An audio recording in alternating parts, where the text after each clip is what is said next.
declaration in die dag in wat Jesus hulle leer om te bid. En vir jou was dit net 'n leer van gebed, but it was a prophetic declaration into the day dat wat die dag moet gee. Kom aan, give us. As jy regtig 'n apostolic son and daughter is, then you have to know that when you've got the authority to stand on your stance commanding the day. Daai dag sê hulle vir die dag, we want our bread. Nee, dit is nie by my nie. Brood is nie net noodwendig die brood wat ek het nie van praat nie. Maar dit kon wees dat hulle sê, vandag declare ons oor die dag. Gee ons vandag ons daglikse brood. Wat beteken? Dit is vital om op te staan in die môre, because jy moet die dag adres voor die dag aanbreek. Because while dit nog middernag is en die dag voorberei om te kom, release jy 'n prophetic woord binne in die dag in, sodat wanneer die dag breek, dan het die dag klaar voorberei wat in hom in geprofesie is. Give us this day our daily bread. As it met my.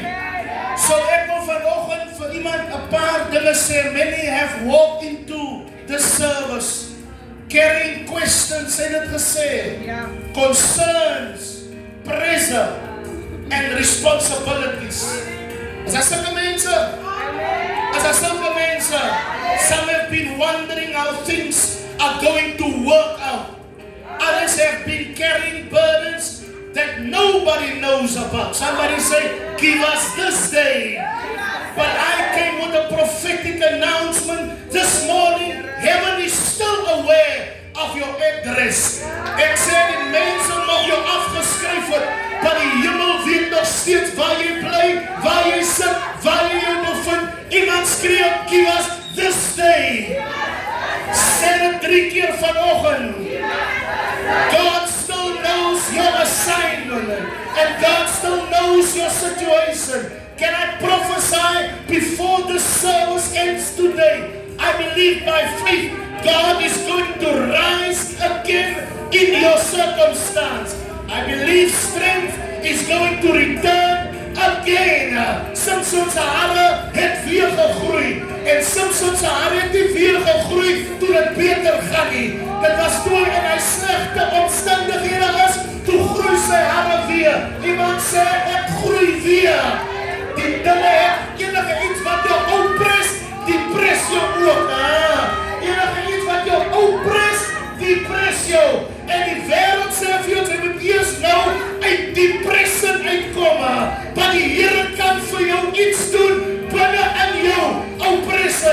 En Samson het nie buite gekom in 'n ander environment nie. Hy was in dieselfde omstandighede, en toe hy hom bevind, toe sien hy dat sy hare het weer gegroei. Ek announce vanoggend oor jou in die omstandighede, because God has given you a word in your mouth to speak into your situation. You don't have to wait for a better day or a better morning. I declare this is for you to arise and to speak those words, speaking those things that are not into existence. I believe strength is going to return again. I believe somebody is about to receive a fresh anointing, fresh confidence. Sometimes wat ons sê, die Here moet ons confidence restore. Wanneer jy oorgaan na 'n nuwe seisoen, dan moet hy leegloop. Oh yes, come on now, Apostle. Dankie, Here. Mense verstaan dat die Here moet hulle vul bo op hy ou vul. Is soms nodig dat dinge empty moet raak, sodat hy dit weer kan refill. Maar wanneer hy dit keer refill, is dit nie met die ou goeders waar dit was nie. Het is met iets way beter as wat dit was. Dit gee my die versekering om vanoggend oor u te verklaar, u wat op empty is, u wat op low is, something fresh, something